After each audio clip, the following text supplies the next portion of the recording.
Solena nga nahim nang napugi tsengi sa valem na tsolem napugi po na say piingi Jesu thusim ahom kiulung gel nahiham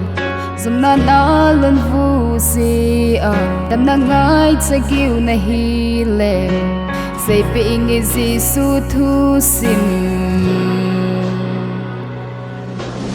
lâu sinh sống sa thế pa an ku na thâu do e hu hình lel nei lo hi say ping is Jesu thu sim alung se na sang man be ngai lut na ke pa na ta chu ke hu hình bang nang song na hu hình ding ka he say ping is Jesu thu sim Jesu chu na hin ko zong hu hình hen Hallelujah,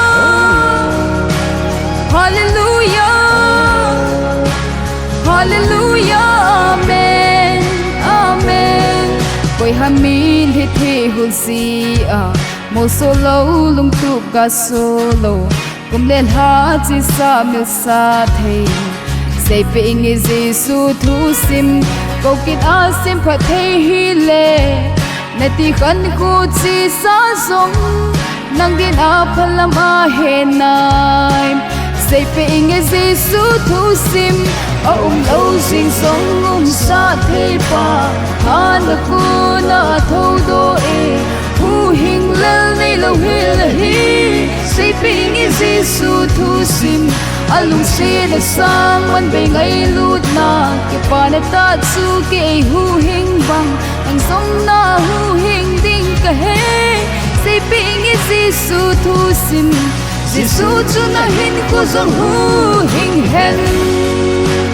Hallelujah Hallelujah Hallelujah Amen Amen Calvaria ka cross e lut pi ko hiya ka thi mona man ai sapya hi bang ai kho sang say ping is Jesu thu sim